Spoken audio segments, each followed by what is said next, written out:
Grabe, umiyak sila Cam ng tuluyang pinaalis at hindi pinapasok sa mansyon ni Kimi sa Cebu. Walang tutuluyan sila Cam ang pagpapaalis kay Cam sa Cebu. Kung bago ka lang sa channel na ito, huwag kalimutang mag-like, share, comment, and subscribe. Isang nakakagulat na eksena ang naganap sa Cebu na sila Cam ay tuluyang pinaalis at hindi pinapasok sa mansyon ni Kimi.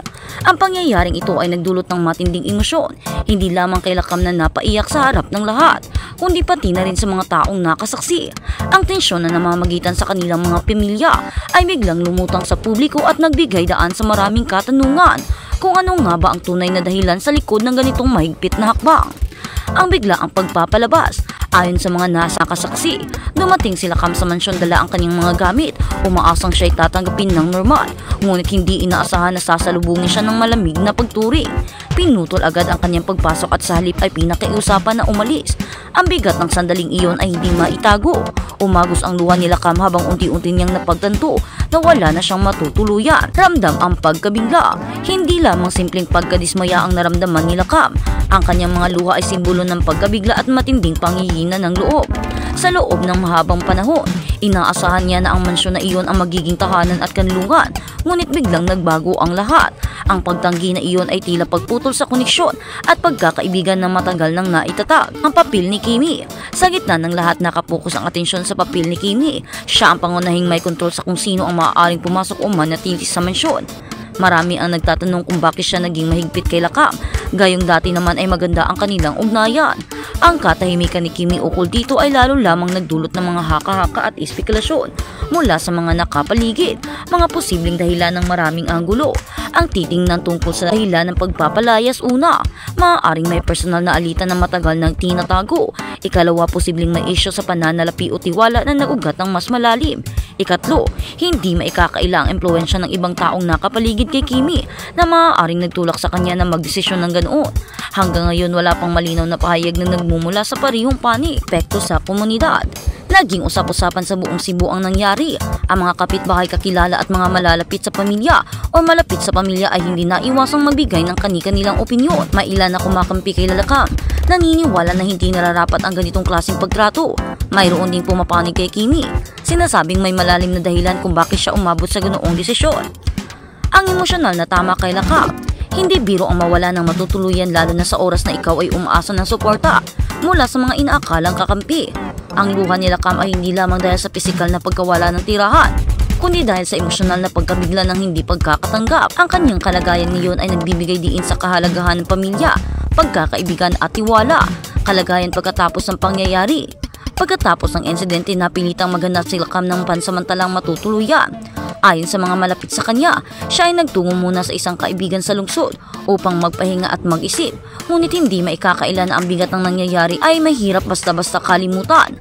Ang sugat na dulot ng pagkakataboy ay lalong nagpapatindi sa kanyang pangungulila. Reaksyon ng publiko. Sa social media, umani ng iba't ibang reaksyon ang pangyayari. Marami ang nagpahayag ng simpatiya kay Cam at nananawagan ng pagkakaunawaan. May ilan namang nagbigay ng payo na harapin ang sitwasyon ng mas mahinahon at huwag ng palalain pa.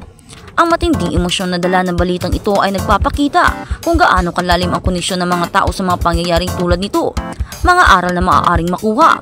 Mula sa pangyayaring ito, may ilang mahalagang aral na dapat tandaan. Una, ang pagtitiwala at komunikasyon ay pundasyon ng anumang relasyon. Kapag ito'y nawala, madali itong humantong sa alitan. Ikalawa, mahalaga ang pagiging bukas at tapat sa isa't isa upang maiwasan ang maling akala.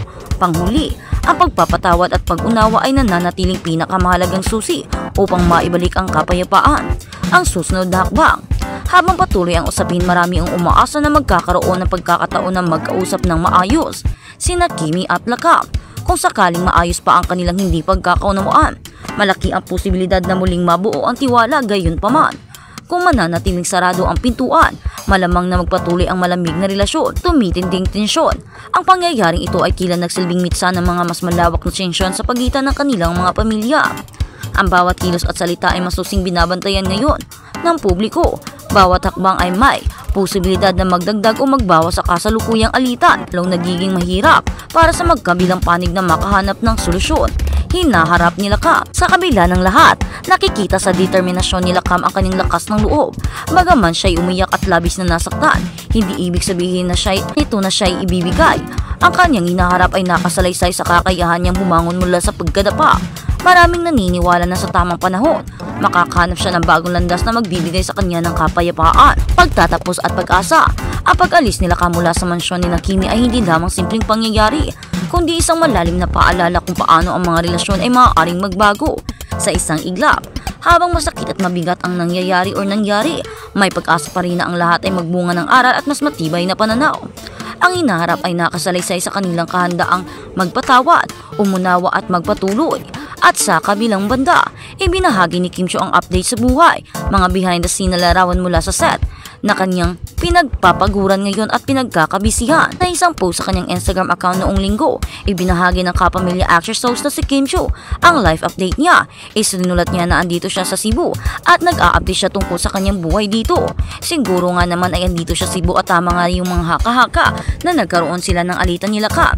Dahil nga diba andito siya sa Cebu, ibig sabihin nakapag-abot sila sa isa't isa. Ibinahagi ni Kim Chiu kung paano niya binabalanse ang kanyang trabaho at personal na buhay dahil sa kanyang mga best schedule dahil nga diba sa mga pangyayari.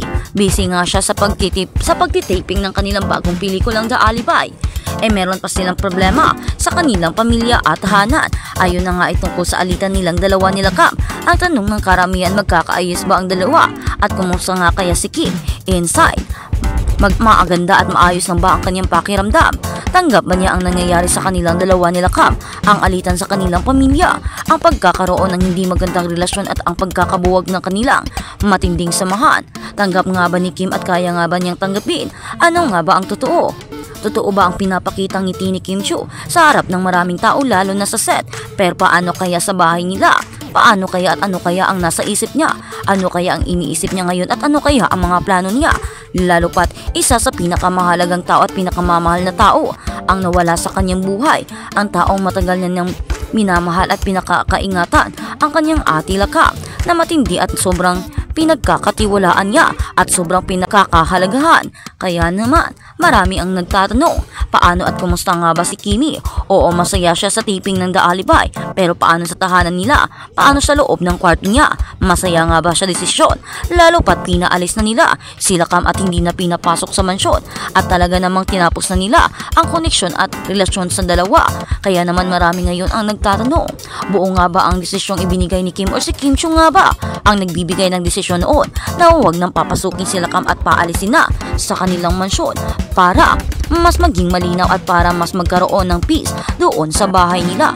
Pero ang tanong, tanggap nga ba ni Kim? Iyon nga ba ang gusto niya? Ilan sa mga larawan ay ibinahagi nga ni Kim Chiu ay nung nasa Cebu siya ay nakaupo siya habang nakatanaw sa malayo